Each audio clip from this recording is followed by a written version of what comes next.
Assalamu alaykum hörmətli televizor köygüçülər. Görüp atqanınızlar Erkin Asiya Radiosu Tor televiziyasının həftəlik xəbərlər proqramısı. Məzkur proqramımızda muş bir həftə jarayonida berilgan mühim xəbərlərni təkrarlab ötdümiz. Mən Erkin. Mən Gülçehra. Uyghur Milli Hərəkəti rəhbəri Rabia Qadir xanım Avstraliyada uyuşturulğan demokratiya boyunca tərbiyələş kursu üçün 17 mart Avstraliyaga yetib gəldi. Aldınғы günü Xitay bayanatçısı Zhang Yu Rabia Qadir xanımның Avstraliya ziyaretiga e'tiroz bildirgan.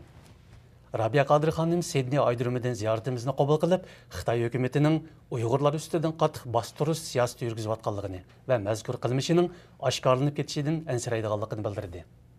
Rabia Qadir xanım 2009-yılı Avstraliya Melbourne Xalqaro film festivaliga qatnashish uchun Avstraliyaga bir qitim borgan bo'lib, buning bilan Avstraliya-Xitoy munosabatlari bir mezgil iriklashib ketgan.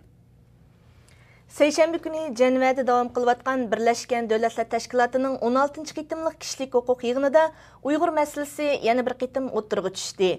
Yığında Dünya Uygur Kurultayı'nın vekili Jana Brandit Hanım Xalqara Tinchlikparvar Radikal Partiyasi namıdan sözgü çıkıp Uygur ziyalilerinin cümleden Uygur tor başkurguchilarının kanunsuz tutkun kılınış ahvalını oturgu koydu. Seyşembe günü düştüm burun yana Germaniya ve Çex Cumhuriyeti'nin vekillerimi Uygur meselesi hakkında toxtaldı. Yığının düşembe gündeki kısmında Amerika ve Avrupa İttifaqı vekillerimi Uygur kişilik hukuk meselesini oturgu koygan idi. Xitay hökuməti Qashqarda yaqinqi 20 yil ichida barpo qilingan mahallilardan Nurbaq mahallisini chaqmoqchi. Xitay hökuməti Qashqar shahridagi qadimgi ko'chalarni chaqqanda yatavrashga chidamliq uy silish banosi bilan ish boshlagan. Nurbaqdagi uy imoratlar beton qurilmaliq bo'lib, yatavrashga bardoshlik berolmaslik masalasi mavjud emas edi. Shunga Nurbaqdagi aholilar Nurbaqdan ko'chishni rad qilmoqda. Doiralar bo'lsa, aholilarni Nurbaqdan ko'chirishga zo'rlamoqda ekan. Xitay yerlik hökuməti buyruq çıxırıb Uyğur elində 100 milyon modun artıq yaylaqlarda mal beqishini çəkildi. Xinhua agentliğinin xəbərinə qaraganda, bu vaqtda toxtalğan Uyğur Avtonom rayoni çarvıçılıq naziri Sarxat Axan mal beqish cheklangan rayon ko'lamining 150 milyon mo'ga yetadiganligini va bu xildagi yaylaqlarda mangu mal beqish cheklanganligini bildirgan. Halbuki xabarda Uyghur elidagi qaysi yaylaqlarda mal beqish cheklanganligi, mal chorvasidan ayrilgan chorvachilarga yana qandaq yordam berilganligi haqida to'xtalmagan. 11 mart Yaponiyada 8,9 bal eg'ir yer tevrash ofati yuz berdi. Egallashimizcha, juma kuni ofatdan keyin Uyg'ur elining har qaysi joylarida Uyg'urlar juma namozida Yaponiya xalqiga omonlik tilagan. Dunyo Uyg'ur qurultayi qatorliq Uyg'ur tashkilotlari telegramma yo'llab Yaponiya xalqi va hukumatiga esdoshlik bildirgan.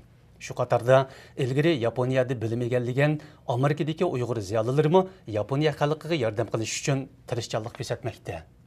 Baş ştabi New York'taki jurnalistlarni qo'g'dash tashkiloti o'tgan juma kuni bayonot e'lon qilib, Xitoy hukumatining Orxun torbitining sohibi Tursunjon Ezimga qamoq jazosi berganligini aybladi. Mazkur tashkilot bayonotida bu Xitoyning 2009-yildagi Urumchi voqeasidan keyin Uyg'ur ziyolilari qilgan yana bir qitimliq bevosita hujumi bo'lib hisoblanadi deb ko'rsatdi.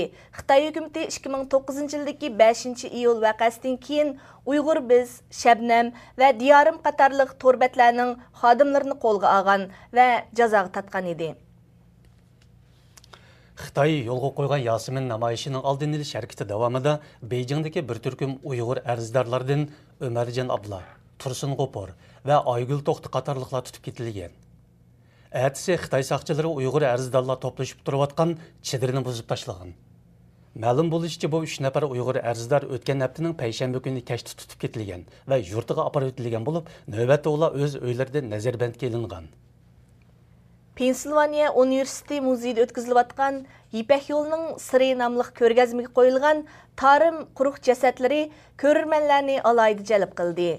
Ko'rgazmaga 12 mart ko'p sonda odam qatnashgan. Naq maydondan kuzatishimizcha, ko'rmanlarni eng jalb qilgan buyumlar orasida quruq jasadlar eng gavdalik bo'lgan. Halbuki ko'rgazmaga qo'yilgan quruq jasadlar 15 mart Xitoy tarafidan elib ketildi. Ko'rgazmaga qo'yilgan boshqa asar atiqlar 28 martgacha elib ketildi ekan. Mazkur ko'rgazmaga Xitoy doiralari boshda qattiq to'sqinlik qilgan edi. Muhtaram televizor ko'rguvchilar, yuqorida Erkin Asiya Radiosu Tor televiziyasining haftalik xabarlar programmasini angladinglar. Kelar qitim ko'rishkicha amon bo'lgaysizlar. Xayr xo'sh. Xayr xo'sh.